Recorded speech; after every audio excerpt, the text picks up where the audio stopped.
আমি এইবেলি বহুত আগতীয়াকৈ জল দেৱতাৰ আগমন দেখিছোঁ। আমাৰ এই অঞ্চল প্ৰায় জলাকাকাৰ হৈ আছে আৰু এই ননৈ নদীৰ বুকুত আমি বহুদিনৰ পৰা আমাৰ জন্মসূত্ৰে ইয়াতে আমি, গতিকে ইয়াত আমাৰ যিটো জল দেৱতাৰ পৰা হ'ব পৰা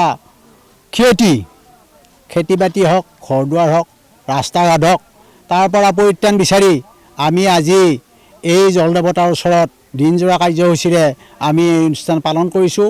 ইয়াত পুৰোহিত মাতি আমি পূজা পাৰ্বণ কৰিছোঁ।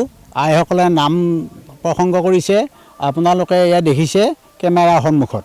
যিহেতু আমাৰ এই অঞ্চলটো বিশেষকৈ আমাৰ ননৈ নদীখনে আমাৰ আয়ুস ৰেখা বুলি ক'লেও আমাৰ বহুত ভুল কৰা নহয় আৰু আমাৰ ননৈ নদীখনৰ বাৰিষা সময়ত তীব্ৰ ৰূপ ধাৰণ কৰে আৰু ইতিমধ্যে আপোনালোকে যদি অকণমান ভালকৈ চাই আমাৰ পিছফালে এতিয়া তাতে পাৰ্কোপাইন লগোৱা আছে, আমাৰ নদীৰ গড়াত পাৰ্কোপাইন লগোৱা আছে, কিন্তু আপোনালোকে দেখিছে যে মথাউৰি আৰু নদীৰ মাজত খুব বহুত বেছি এটা দূৰত্ব নাই। একদম নদী আৰু মথাউৰিয়ে নদীৰ গঢ়া হৈ আছে এতিয়ালৈকে আৰু ইয়াৰ আগমুহূৰ্তত আমি বহুতখিনি অসম চৰকাৰৰ বিভাগীয় দায়িত্বত থকা বিষয়ববীয়া তথা মন্ত্ৰীৰ লগত আমি আলোচনা কৰিছিলোঁ বা তেওঁলোকক আমি কথাখিনি কৈছিলোঁ, কিন্তু আমি যিমানখিনি সুবিধা পাব লাগিছিলে এই হেৰিটোৰ পৰা, এই ননৈ নদীৰ এই বানপানীৰ এই পৰিত্ৰাণ বিচাৰি আমি যিমানখিনি চৰকাৰৰ পৰা আমি সুবিধা পাব লাগিছিলে সেই হিচাপে আমি সুবিধা পাব পৰা নাই।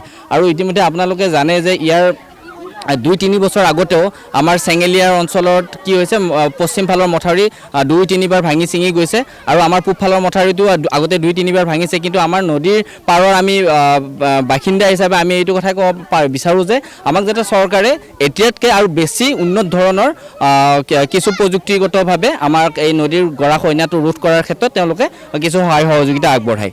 তো এটাই আমাৰ ননৈ নদীক আশীৰ্বাদ বিচাৰি কিনে পূজাটো কৰা হয় কি যাতে একো অমংগল নহয়, কোনো মানুহৰ যাতে একো হাই বিঘিনি নহয়।